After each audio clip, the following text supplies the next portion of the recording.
I have used the term that the act of teaching, as it is conventionally practiced, is war against children. It presumes that the children have to know what the state insists upon. Children have to know what the teacher knows. Children have to know what parents know. And children rarely have an opportunity to operate on their own authority.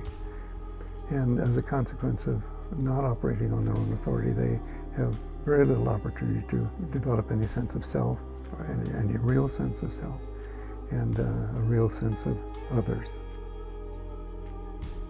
It is not an uncommon phrase to hear in PTA meetings, in board meetings, a remark like, children are our most precious resource.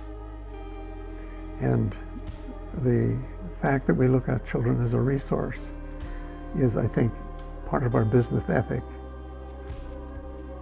Business has become, in fact, our most fundamental, in my view, our most fundamental religion.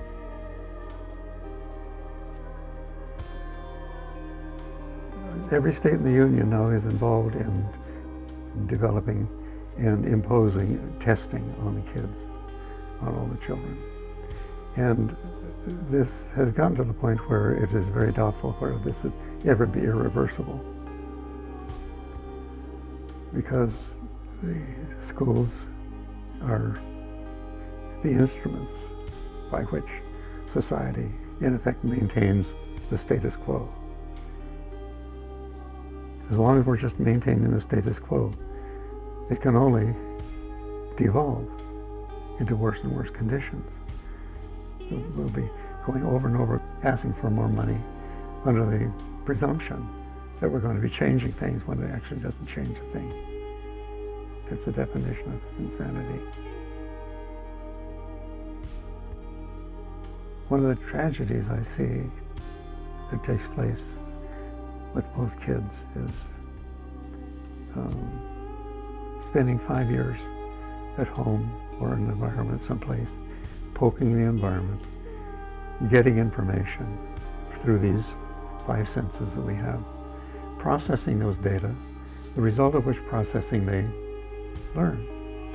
And then they find themselves institutionalized, in which the institution, through its teachers, interfere with that process.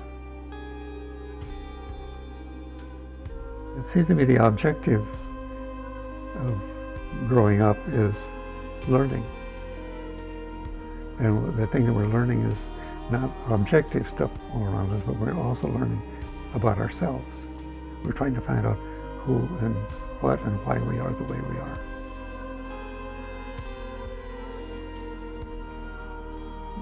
In a tiny school that was reported recently locally, one of the parents made a very simple observation in a discussion about teaching and learning.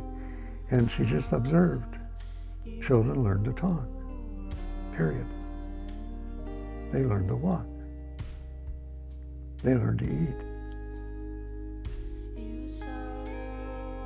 They don't learn to think, they think.